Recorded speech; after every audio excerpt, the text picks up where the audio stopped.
Hi hello అందరికీ నమస్కారం. Welcome to our channel. నేను ఆదిత్య.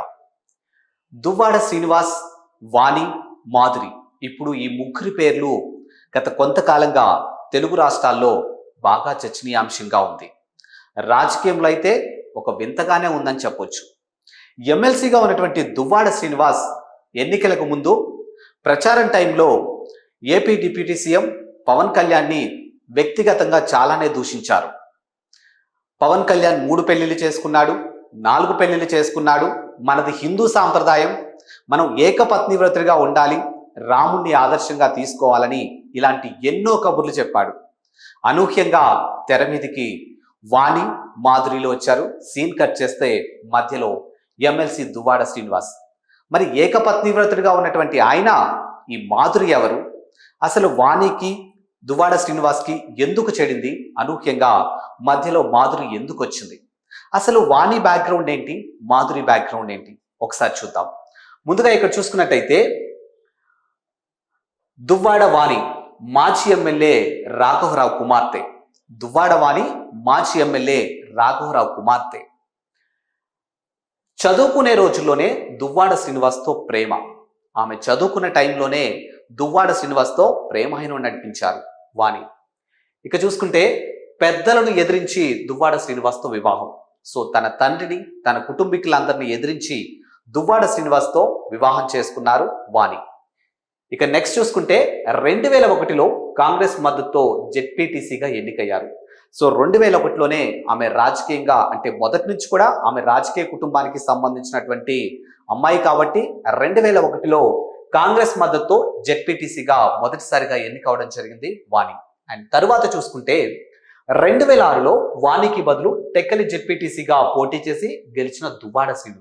ఇక 2006లో వాణికి బదులు టెక్కలి నుంచి జెడ్పీటీసీగా తన భర్త అయినటువంటి దువ్వాడ శ్రీను నించున్నారు. సో నించున్న తర్వాత ఆయన అక్కడ గెలుపొందారనమాట. అండ్ నెక్స్ట్ చూసుకున్నట్టయితే వైసీపీ అధికారంలోకి వచ్చిన తర్వాత దువ్వాడ శ్రీనుకు ఎమ్మెల్సీ పదవి వచ్చింది. సో వైసీపీ అధికారం 2019లో వచ్చిన తర్వాత దువ్వాడ శ్రీనుకు ఎమ్మెల్సీ పదవి ఇవ్వడం జరిగిందనమాట. అండ్ నెక్స్ట్ చూసుకుంటే భర్త ఎమ్మెల్సీగా ఎన్నిక కావడంతో మరోసారి జెడ్పీటీసీగా పోటీ చేసిన వాణి. సో భర్త ఎమ్మెల్సీ అవడంతో ఆమె తిరిగి మళ్ళీ జెడ్పీటీసీగా పోటీ చేయడం జరిగింది, అదే వాణి. అండ్ నెక్స్ట్ చూసుకున్నట్టయితే 2021లో టెక్కలి జెడ్పీటీసీగా ఎన్నికైన వాణి. సో 2021లో టెక్కలి జెడ్పీటీసీగా వాణి ఎన్నికయ్యారనమాట. అండ్ నెక్స్ట్ చూసుకుంటే 2024లో ఇండిపెండెంట్ అభ్యర్థి టెక్కలి అసెంబ్లీ స్థానానికి పోటీ చేసే ప్రయత్నం. సో 2024లో అంటే మొన్న జరిగినటువంటి ఎలక్షన్స్లో ఇండిపెండెంట్ అభ్యర్థిగా టెక్కలి అసెంబ్లీ స్థానానికి పోటీ చేసే ప్రయత్నం చేశారు దువ్వాడ వాణి. అంటే ఇక్కడ మనం గమనించాల్సిన విషయం ఏంటంటే వైసీపీ పెద్దలు సర్ది చెప్పడంతో భర్తపై పోటీ నుంచి తప్పుకున్న వాణి.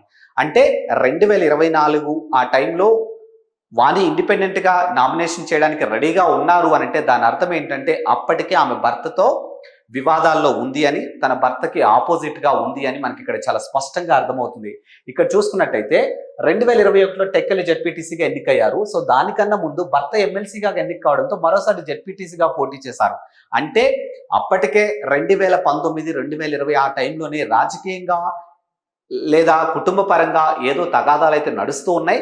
సో మొత్తానికైతే భర్త మీద ఆపోజిట్ గా ఇండిపెండెంట్ గా పోటీ చేయడానికి రెడీ అయినటువంటి వాణిని వైసీపీ పెద్దలు సర్ది చెప్పడంతో ఆమె కాస్త విరమించుకున్నారు. ఆమె ఏదైతే 2024లో పోటీ చేద్దాం అనుకున్న ప్రయత్నం ఏదైతే ఉందో దాన్ని కాస్త వాపస్ తీసుకోవడం జరిగింది. ఇక చూసుకుంటే వైసీపీ పెద్దలు సర్ది చెప్పడంతో భర్తపై పోటీ నుంచి తప్పుకున్న వాణి. సో వైసీపీ పెద్దలు ఎవరైతే ఉన్నారో వాళ్ళు సర్ది చెప్పడంతో ఆమె ఆ భర్తపై పోటీ చేసేదాన్ని కాస్త వెనక్కి తీసుకోవడం జరిగింది.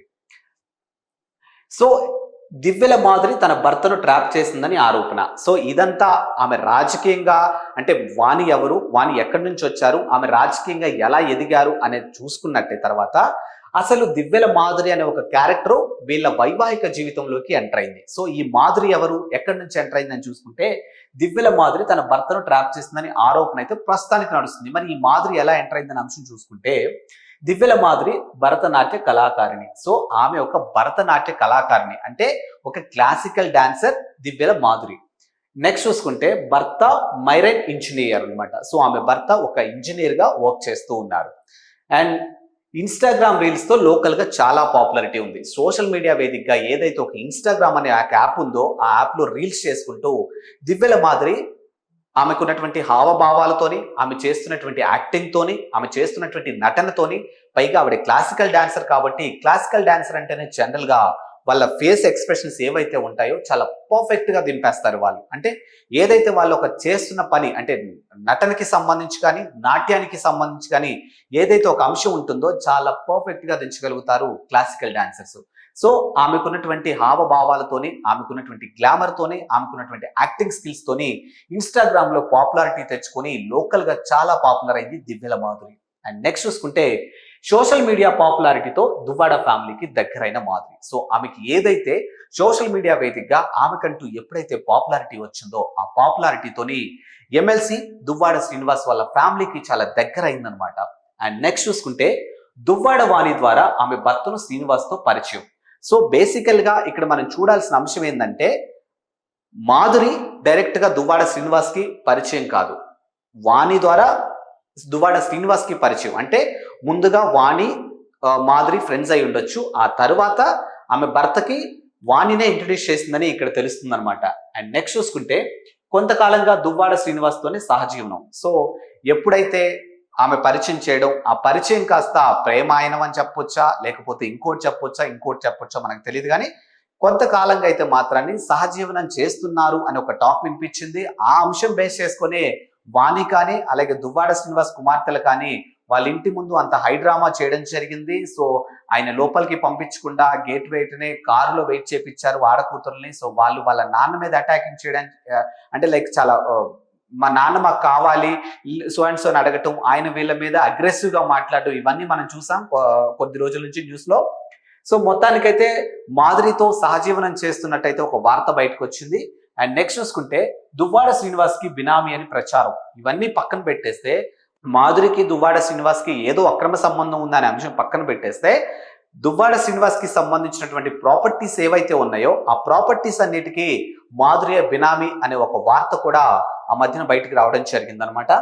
అండ్ నెక్స్ట్ చూసుకుంటే శ్రీనుతో సంబంధం రచ్చరచ్చ కావడంతో ఆత్మహత్య ప్రయత్నం. సో ఆమెకి అప్పటికే పెళ్ళయింది, ఆమెకంటూ ఒక సంసారం, ఆమెకంటూ ఒక భర్త ఉండడంతో ఎప్పుడైతే దువ్వాడ శ్రీనివాస్ తో ఈ సంబంధం, ఈ అక్రమ సంబంధం అనే ఒక వర్డ్ బయటకు వచ్చి వాణి కానీ ఆవిడ కూతుర్లు కానీ ఇంటి ముందు చెల్లి ఆ రచ్చ చేయడం తర్వాత ఈ మ్యాటర్ బయటకు వచ్చిన తర్వాతకి ఆమె మనసు అంటే కుంగిపోయా ఏంటనేది మనకు తెలియదు. మొత్తానికైతే ఆత్మహత్య ప్రయత్నం అయితే చేయడం జరిగింది. అండ్ మొత్తానికి ఆమె ఆత్మహత్య ప్రయత్నం చేసింది. సో కార్ యాక్సిడెంట్ జరిగింది, ప్రస్తుతానికైతే ఆవిడ హాస్పిటల్లో ఉన్నారు.